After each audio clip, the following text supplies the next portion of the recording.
Bratz. The secret necklace. Bratz Fashion Pixiez, the secret necklace. You know, I think I'm going to have to do a few guy adult games soon. Jeez. This was for the V.Flash gaming console, the successor to the V-Smile, which, well, really wasn't a success. I've done a few V.Flash reviews in the past, Spider-Man and Disney Princess. And those games weren't too bad, but this one, So anyway, on the title screen, you have a selection of various things you can do. I'll start off in the game zone. So the plot of this game is our Bratz here, Jade, is modeling a magical necklace at a charity event. While doing so, it's stolen from her, and now you have to search the entire land to find it. You can choose from any of the 4 Bratz crew and create a customized look. However, the clothing choices are very limited, and I certainly didn't like that. I mean, when I play dress up, I personally like to have a lot of options. I mean, isn't the fashion thing the Bratz selling point? But, okay.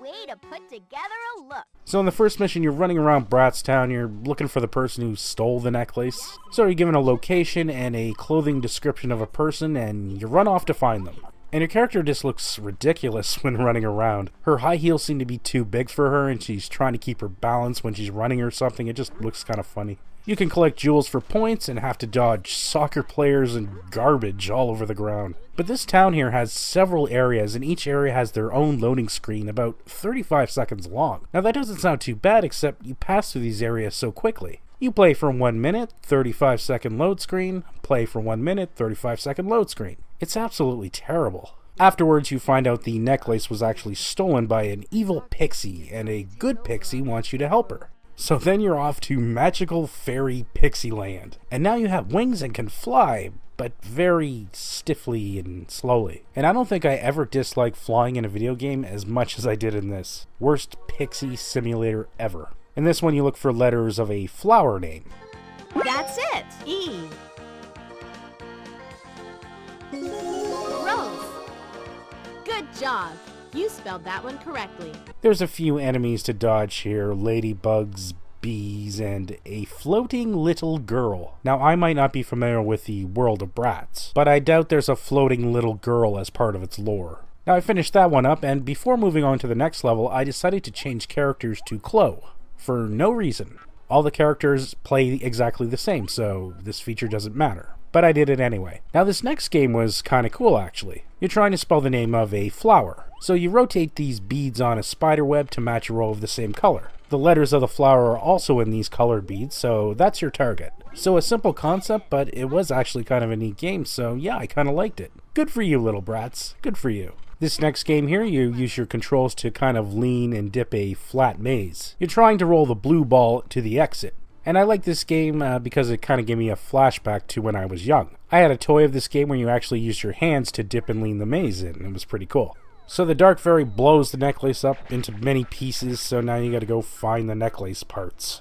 And here we have the Dark Cave.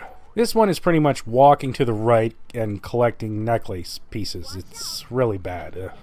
It looks pretty awful, first of all, and you can only jump straight up in the air. You can't jump diagonal or anything. You dodge a few bugs and wait for moving platforms. It's just a really jittery, plain looking and not fun. It's awful.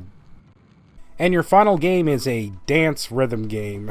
I mean, sure, why not? You and the Good Fairy use your enthusiasm to fix the necklace. And to give this game some credit, it doesn't use waves of those stupid arrow things flying across the screen like other rhythm games. So at least it was a little different in that aspect. Now this game does have 2 other sections. The Bratz World is kind of some real-world advice for young girls, I imagine. This one gives you fashion tips, the Pixie clothing style for instance. This tells you the type of clothing you should wear to achieve the Pixie style, such as the colors and hairstyle to wear. And there are several fashions to learn about. You're roughing it, so keep your makeup simple, but bright lipstick can add a fun touch. Wear your hair straight and windblown for an outdoorsy look. There's also a astrology section and recommends places of the world to tour for some reason. There's a section on fitness talking about healthy eating, but it also has this stress tips. This teaches self-therapy to kids, taking deep breaths, hugging a kitten for instance. Really odd to see something like this on a kid's game, but kind of interesting too. You also get a self-evaluation quiz for your social personality. It's Bratz Psychology 101. This game's getting really deep. You're asked a series of social questions, and then your results are tallied up, and you are told which brat you're most like. You're a glamour girl, like Chloe. I love dramatic looks that turn heads, and I'm not afraid to spend lots of time finding the right style. The creative workshop is where you express your creativity, and it's pretty awful on this. Here you use your imagination to create a Bratz t-shirt, but it's so limited in its customization you really can't create anything good. So your creativity is limited to a small selection of options. You know, at least you could have given me some pants to design. There's no point to this, it's absolutely useless. The other one here is Music Video Maker. You pick the stage, the music, the dance routine. Then as you record your video, you can add lights and special effects and change the camera angles. It's certainly better than the t-shirt game, but still its limitations affect the fun factor. So overall, Bratz fairy magical necklace thing wasn't very good. There was actually very little learning in this, which is surprising for a so-called education game. The graphics were choppy with very few animations. Levels just kind of seemed to be slapped together. Stiff controls and its limitation of things to do in-game and its expressive parts really drained the fun out of this one. There isn't too much to enjoy here, so I can't possibly recommend this. But if one thing I did get out of this game is possibly understanding why the V.Flash gaming system was a complete failure. Thanks for watching.